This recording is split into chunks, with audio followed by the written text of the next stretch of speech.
Allô Béran? Oui? Bon, j'ai un nouveau truc pour toi. Vas-y, je t'écoute. Ça te tente une course à Morzine? Une Spartan de 13 bornes. J'ai pensé que ça pouvait t'intéresser. T'en dis quoi? Ouais, pourquoi pas? Julien vient de proposer à Bérengère une course qui va changer sa vie. Laisse-moi te raconter. Bérengère, coup de maître au premier essai. Née en cette fin d'année 1977 en Mayenne, Bérengère n'est pas ce que l'on peut appeler une enfant calme. Très dynamique, classée même hyperactive, elle a le besoin d'être tout le temps en mouvement. Commençant la gymnastique à l'âge de 4 ans, pour ne plus jamais l'arrêter, elle acquiert très tôt des habiletés motrices qui vont lui servir tout au long de sa vie. Quand elle n'est pas à l'entraînement à la salle de gym, elle est avec ses copains à faire du skate. Une planche qu'on surélève et voici un tremplin. Une bûche de bois devant ce tremplin et voici un obstacle à franchir. Bref, déjà le goût du défi qui pointe son nez. Des qualités athlétiques, dont je reparlerai plus tard, commencent à s'aiguiser. Parmi elles, l'équilibre, la résistance ou encore le dépassement de soi. Plus tard, c'est l'escalade qu'elle essaiera durant 5 ans à son adolescence. Puis, alors que le triathlon en est à ses balbutiements, Bérengère s'y essaye en 1993. Très mauvaise nageuse, elle a appris le crawl à 18 ans, mais bonne rouleuse et bonne coureuse, elle tire son épingle du jeu. Parallèlement à cela, elle poursuit des études en sport et c'est alors qu'elle rentre en licence à Nantes qu'on lui propose le statut de haut niveau en triathlon. S'étant fait remarquer sur quelques courses et profitant du peu de concurrence, elle obtient la possibilité d'avoir un entraîneur et des créneaux d'entraînement à disposition.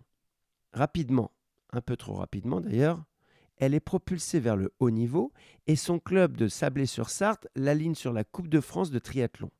Pour faire simple, il s'agit d'une course par équipe dans laquelle il faut que 3 coéquipiers minimum terminent en même temps. C'est pas compliqué. Partie à 3, elles doivent toutes terminer en même temps, faute de quoi le résultat ne sera pas pris en compte. Elle se retrouve donc avec 2 filles, malgré le fait qu'elles n'aient pas du tout leur niveau. Comme je le disais précédemment, Bérengère n'est pas nageuse. En atteste son premier triathlon qu'elle a fait en brasse. Ici, hors de question de nager en brasse et hors de question de ralentir les 2 très bonnes nageuses que sont Fanny et sa sœur jumelle Gaëlle. Une stratégie a été mise en place. Les 2 sœurs seront devant côte à côte en crawl et Bérengère sera derrière allongée sur le dos, leur tenant une cheville chacune. Ça donne un spectacle assez atypique et ceci durant 1500 mètres. En vélo, elle tient les roues et profite de l'aspiration. Donc malgré le rythme élevé, ça va. Par contre, en course à pied, les 2 sœurs ont une main chacune dans le dos de Bérengère pour la pousser non-stop et la font courir à plus de 15 km/h durant 10 km. Au final, une course très dure, au-delà de son niveau, mais qui lui a permis de voir ce qu'était le haut niveau. L'année d'après, elle arrête la fac et rejoint la Haute-Savoie avec un homme qui lui donnera son premier enfant. Un deuxième suivra d'un autre compagnon. Elle délaisse le triathlon et se met au trail. La nature, le calme, l'effort en montagne lui plaisent et ajoute encore des cordes à son arc. Désormais, plus de sport à haut niveau, mais du sport loisir pour se sentir bien et conserver la forme. En 2005, elle rejoint l'Angleterre pour courir la Tough Guy, une des premières courses à obstacles au monde. Il s'agit d'une course qu'un Anglais surnommé Mr Mouse a créée dans son domaine et qui a pour but de venir en aide financièrement aux chevaux abandonnés qu'il recueille et soigne. Toujours en contact avec Julien, son entraîneur lorsqu'elle était en sport-études à Nantes, elle relève des défis que lui lance ce dernier, la Saint-Élion ou encore le marathon de La Rochelle. Allô Béran? Oui? Bon, j'ai un nouveau truc pour toi. Vas-y, je t'écoute. Ça te tente une course à Morzine? Une Spartan de 13 bornes. J'ai pensé que ça pouvait t'intéresser. T'en dis quoi? Ouais, pourquoi pas? Une Spartan, c'est une course durant laquelle il faut franchir des obstacles le plus rapidement possible. Le non-franchissement d'un obstacle est puni de 30 burpees. Un burpee, c'est un enchaînement d'une pompe suivi d'un saut avec les bras se levant vers le ciel. Il existe 3 catégories pour chaque Spartan: Open, Age Group et Elite. La catégorie Elite s'adresse à ceux qui veulent se confronter aux meilleurs toutes catégories confondues. La catégorie Age Group s'adresse à ceux qui veulent se confronter aux athlètes de leur catégorie d'âge. Enfin, la catégorie Open s'adresse à tous ceux qui veulent concourir mais sans finalité de classement. En plus des catégories, il existe 3 formats de course. La sprint, 5 km, la super, 10 km, la beast, 20 km. Certaines Spartans se courent même en format ultra, 40 km. Bérengère, elle, s'est alignée sur le format super, ici 13 km et 25 obstacles à franchir, en catégorie âge groupe. C'est un parcours typé trail, donc avec du dénivelé, à travers des chemins de montagne. En ce samedi 2 juillet 2016, le départ est donné à 9h15. Il est rapide tel un cross, à fond sur les 800 premiers mètres pour arriver les premiers sur l'obstacle 1. Arriver dans les premiers sur un obstacle, c'est s'éviter de devoir le franchir quand il est déjà trempé, rempli de boue ou encore attendre parce qu'il y a la queue. Les obstacles passent bien. Parmi eux, la boule d'Hercule à lever et à transporter sur une centaine de mètres, des monkey bars à franchir, ce sont des échelles horizontales qu'il faut franchir à la force des bras, ou encore le franchissement de palissades. Bérengère se débrouille bien dans l'ensemble, mais n'a pas pris le soin d'étudier et de se préparer à tous ces obstacles. Elle en rate donc certains et accumule les burpees. Au bout de 2h46, Bérengère franchit la ligne d'arrivée. Elle est classée 3e fille. Un des organisateurs s'avance vers elle et lui dit « Bravo Bérengère, vous êtes la 3e féminine. Ah ok, cool. Je vous remets ça. » Il lui donne une pièce argentée gravée avec le casque d'un soldat spartiate. Mais ça veut dire quoi? Ça veut dire que vous êtes qualifié pour les championnats du monde. Mais je comprends pas, je suis pas inscrite en élite, je suis en âge groupe. Ah, ok, désolé. En fait, les 3 premières et les 3 premiers en élite sont automatiquement qualifiés pour les championnats du monde. Mais n'étant pas classée en catégorie élite, Bérengère ne peut bénéficier de cette qualification, bien qu'elle soit arrivée devant bon nombre de femmes élites. Que penser de tout ça? D'un côté, c'est cool de se dire qu'elle a réussi à battre des filles qui sont engagées dans cette catégorie sans s'être entraînée. D'un autre côté, c'est un peu frustrant de se dire que si elle avait su, elle se serait engagée en élite. Bérengère récupère le nom de la première féminine et réussit à la joindre. Bonjour Myriam, c'est Bérengère. J'ai fini 3e fille à Morzine. Mais j'étais inscrite en âge groupe. Apparemment, je ne pouvais pas prétendre au championnat du monde. Tu peux m'en dire plus? Salut! Oui, effectivement, t'aurais pu avoir ta qualification. Mais pour cela, il faut s'inscrire en élite. Je serai toi, je m'inscrirai à la Spartan d'Andorre dans 4 semaines, et cette fois en élite. Ok, bah c'est ce que je vais faire alors. L'objectif est fixé. Il aura lieu le samedi 31 juillet. Elle met au point une préparation spécifique pour tenter de gommer les erreurs qu'elle a pu faire. Au menu, de la course à pied bien sûr, mais pas que. Des tractions, du travail de côte, du fractionné, bref. Une épreuve qui sera un peu mieux abordée que celle de Morzine. Le jour J approche. Bérengère est prête. Elle ne stresse pas. Elle compte refaire le même type de course qu'à Morzine.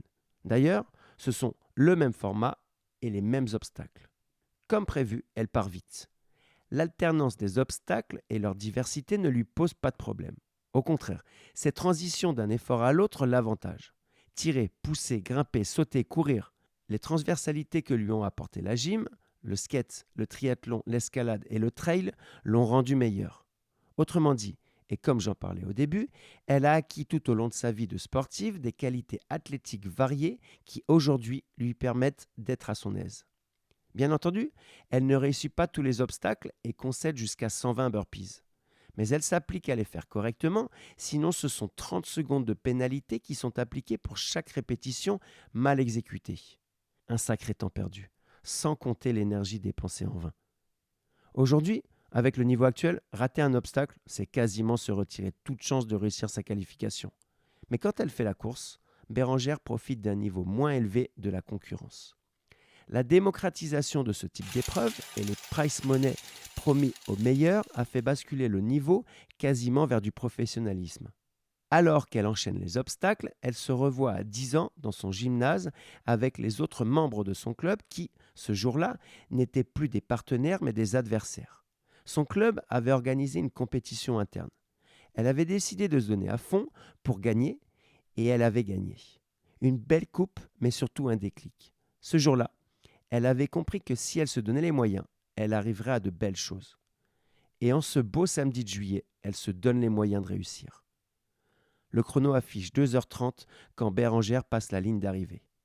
Un grand sourire se dessine sur son visage quand l'un des organisateurs s'avance vers elle pour lui donner sa pièce, synonyme de qualification pour les championnats du monde. Elle est deuxième féminine. Elle a réussi. Elle va pouvoir partir aux USA. Mais avant cela, quelques petits détails à régler. Le premier, d'ordre financier. C'est bien beau de gagner une qualification pour les championnats du monde. Encore faut-il pouvoir s'y rendre. La compétition se déroulera au lac Tahoe, en Californie. La Californie, c'est pas la porte à côté. Les prix des billets d'avion ne sont pas donnés. D'autant plus que là-bas, il faudra trouver un hébergement, se déplacer, manger, bref. Bérengère est prof de gym et rares sont les profs de gym millionnaires. Elle fait donc appel à un crowdfunding. Il s'agit d'un financement participatif. Bérengère explique son parcours et ceux qui sont intéressés peuvent l'aider en versant la somme qu'ils veulent.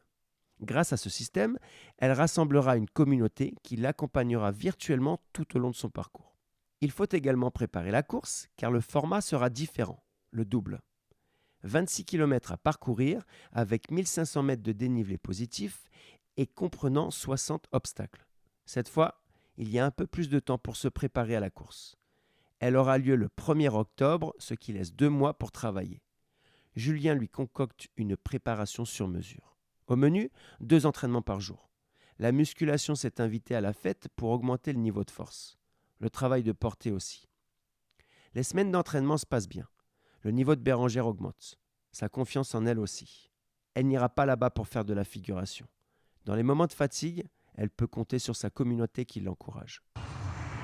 Le vol s'est bien passé. Voilà Bérengère et son homme en Californie. La veille de l'épreuve, elle voudrait aller faire une petite course à pied, mais la maîtresse de maison lui explique que ce n'est pas prudent. Comment ça, pas prudent? En fait, dans les forêts où aura lieu l'épreuve, on croise souvent des ours ou des cougars. Y aller tout seul peut se révéler très dangereux. D'ailleurs, l'année suivante, alors que la Spartan Race a lieu, un ours un peu trop curieux traversera le parcours. Heureusement, aucun blessé ne sera à déplorer. Il fait froid à 9h15 en ce matin du samedi 1er octobre. 0 degré. Mais 15 degrés sont annoncés l'après-midi. D'ailleurs, c'est une bonne chose que cette course soit le samedi et non le dimanche, car en effet, le lendemain, la neige fera son apparition et laissera 30 cm sur les chemins.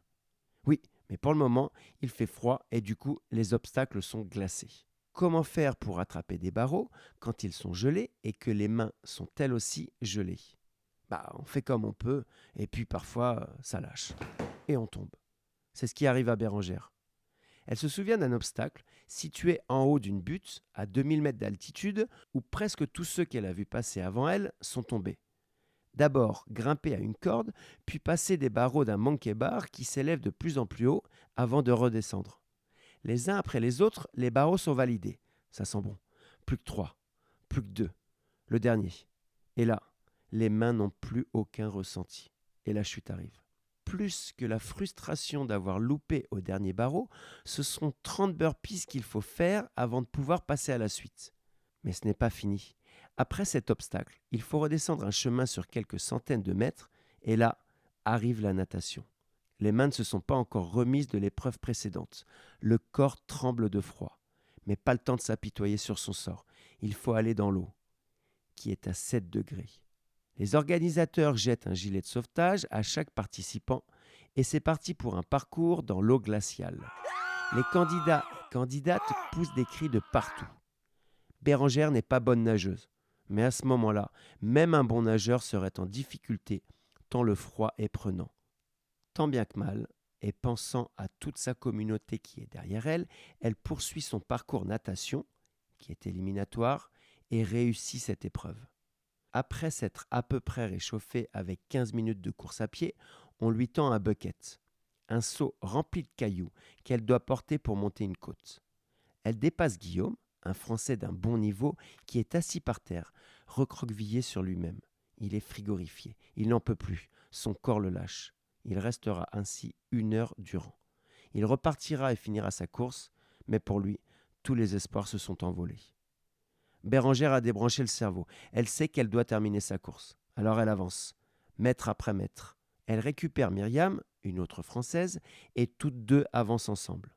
Un peu plus loin, sur un autre obstacle, elles rejoignent Magali. Toutes les 3 l'ont raté et font des burpees. Elles finiront la course ensemble.